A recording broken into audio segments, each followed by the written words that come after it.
Like most people my age, I've got a crap ton of wires under my desk. Not to mention a few that come out from behind the desk in order to connect to a couple of my devices. And every so often, they just fall back behind the desk, where it's a pain in the ass to go grab them. I need some sort of wire management system. Now, I could buy one of these pre-made ones, or I can do what I can with what I have. Here's what I'm thinking.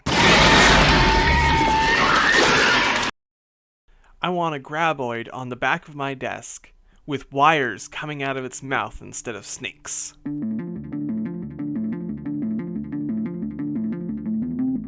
A cylinder makes up the base of the body.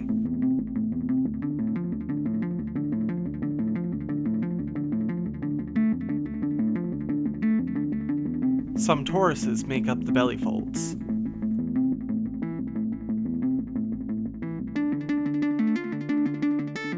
And for that lumpy organic look, I put a skin modifier on some vert lines and place them all around the cylinder.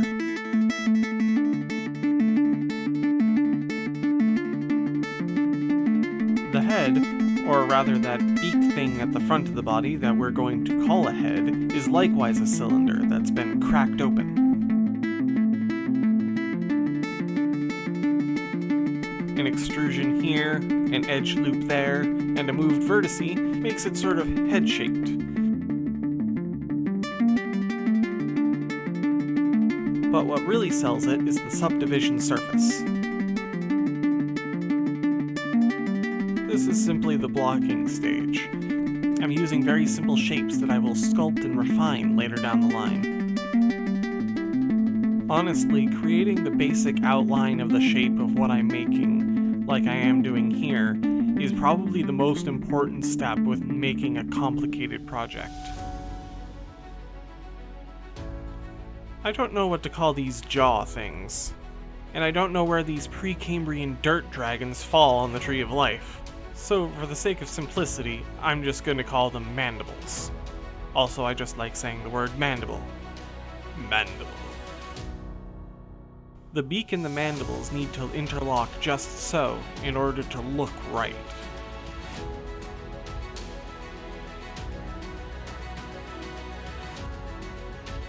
Here I'm trying to create the mouth muscles that open the mandible itself, because for my purposes I didn't know exactly where I was going to end the mandible and have the mouth begin.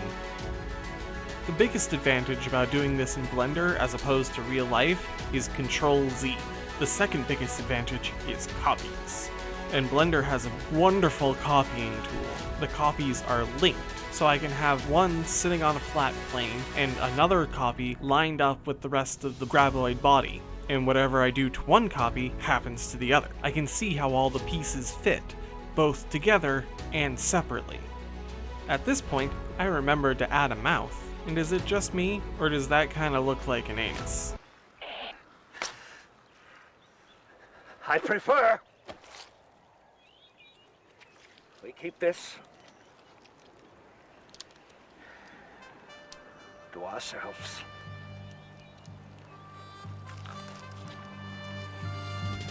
Now we can get on with the actual sculpting part. After joining the pieces together, I use a remesh to make it one continuous mesh. The smooth brush makes it look less jagged and more cohesive. The crease brush is great for those deep edges that signify the boundaries between muscle groups.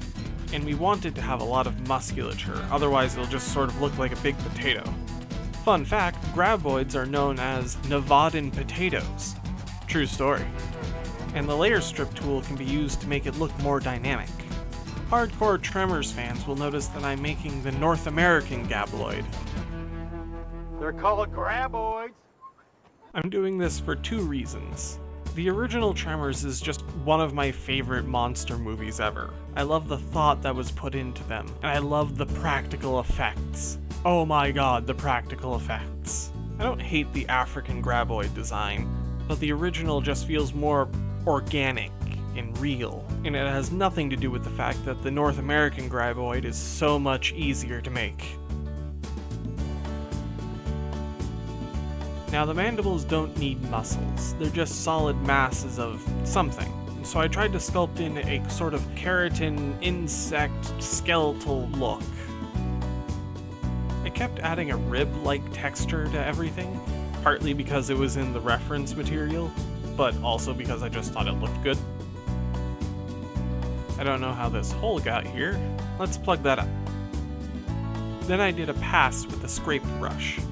The scrape brush is great for taking rounded edges and tapering them into sharper ones. I usually see it being used to give characters a more stylized look, but here I'm using it to give the mandibles a flatter yet still natural sort of look.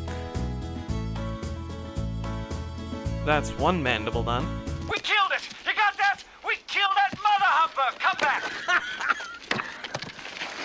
Roger that, Bert, and congratulations. Be advised, however, there are two more mother humpers.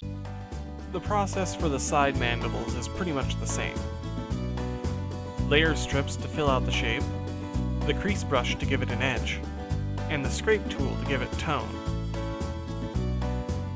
It was at this point that I checked my references and realized that I got the shape of the mandibles wrong. I didn't know. How could I have known? So I went over the teeth I already had with the smooth brush, and used the grab tool to reshape the whole damn thing. In order to get the teeth, I used a combination of the snake hook tool and the grab tool. They're functionally similar, but with an important difference. The grab tool pulls the mesh around like cold clay, whereas the snake hook tool pulls the mesh around like taffy with no regard for the original shape. Again, I added more rib shapes, but this time I had them lead into the teeth. Not because it made any anatomical sense, but more because it just looked kinda cool. I've always liked the hook shapes at the end of the mandibles, so I really wanted to make sure to get that correct. You may have noticed the two additional views on the left there. I like having them so I can get a better view of what I'm doing, and because it gives me a better understanding of how I'm changing the overall shape. Normally I have it locked into side view and top view, or side view and front view, but for this model I needed something more dynamic. The mouth needs to be molded into the inside of the beak to make sure that there aren't any gaps, and the jaw muscles need to be joined into the body proper. I'm liking it so far, but it's a little too smooth. I don't want it looking like El Blanco.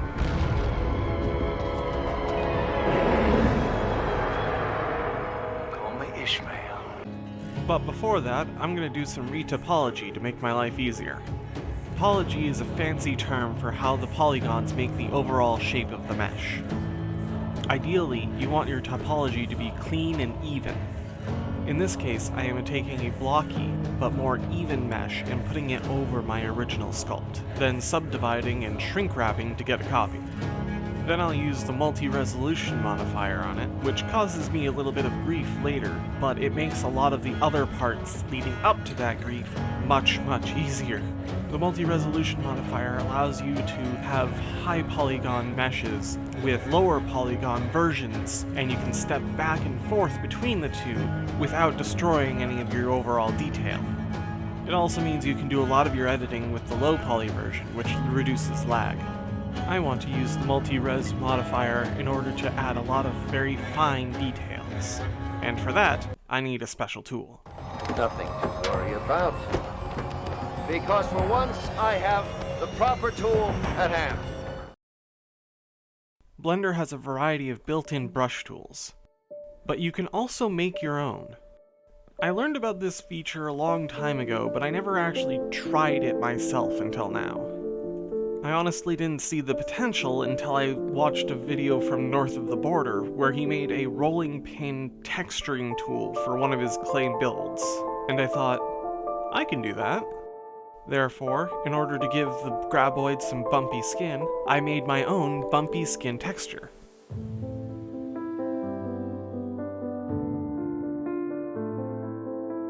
I was afraid that the overlap of the brush strokes would cause interference, but they actually added to the variety and made it look much better. I give it a rating of 3 shriekers out of 1. Will do again. I also made some custom brushes for scratches, adding incidental damage all over the body.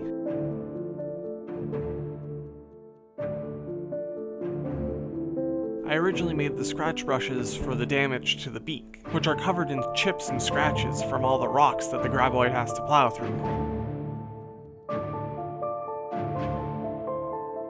It really is the little details that sell the realism. The scratches and deformities everywhere kind of sell the fact that this is a living thing, or could be a living thing.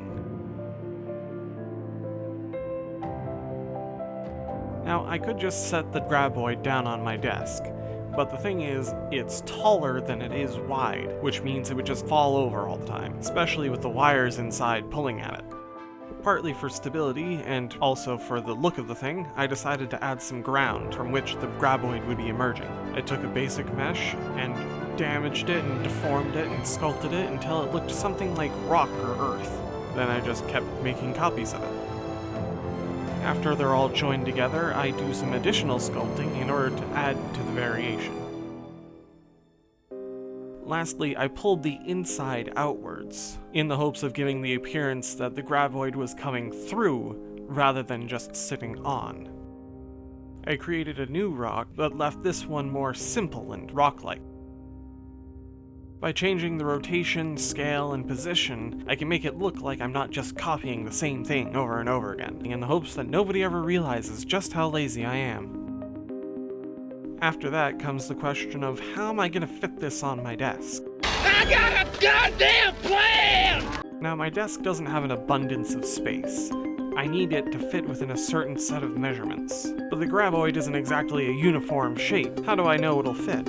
By adding a reference cube. First, I fit the box around the graboid. Then I parent all of the pieces of the graboid to the box. That way, when I change the size of the box, all the parts of the graboid will change with it.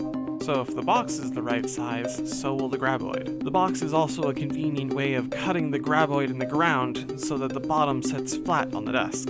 I achieved this using the Boolean modifier, which allows you to change the shape of one mesh based on another mesh. I used the same modifier to cut a hole through the center of the graboid for the wires to go through. For that, I just needed a vert line with a skin modifier to act as a reference. I found the ass end! Originally, I wanted the mandibles to be posable, and have an open and closed position, both for the novelty and because I'm a sucker for posable toys. Problem was that the pegs would be millimeters in size, and not strong enough to hold up the weight of the mandibles. Plus, the holes for the pegs were cutting unacceptable chunks out of the body. Then positioning the holes so that they don't interfere with each other was proving difficult. And when I decided to check on my progress by turning up the multi-resolution modifier, Blender crashed.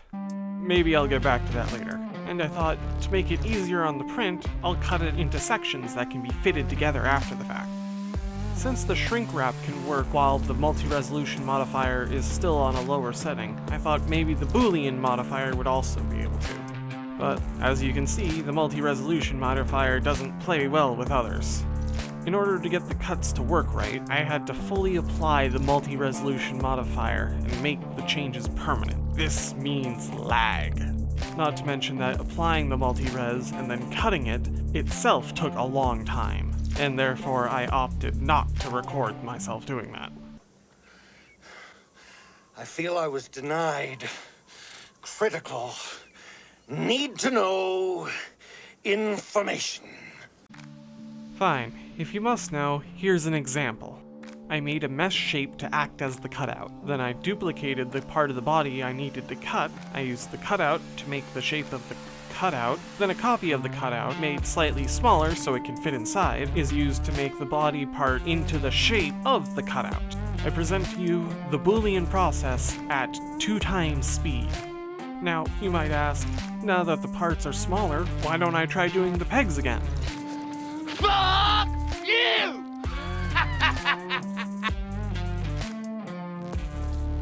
Lastly, this worm in dirt needs teeth. Take a cone shape, add a little bit of curve, duplicate, place, and rotate all over the mouth. Nice and terrifying. I also made sure to point a couple of the teeth at the bottom of the mouth upwards to hook onto the wire heads so they wouldn't just fall through the hole. And I think that'll do it. And if you don't like it, well, Broke into the wrong goddamn rec room, didn't you, you bastard?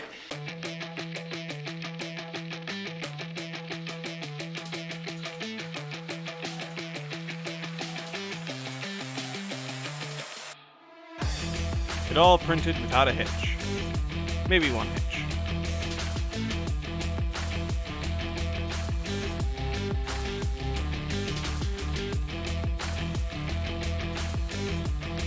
It all came out perfectly, except that the head won't stay on.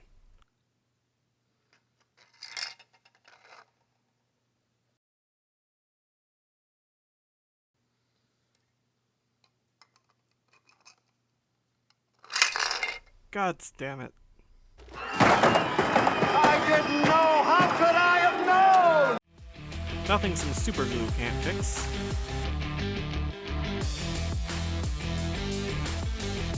And the wires even fit through, after some finagling.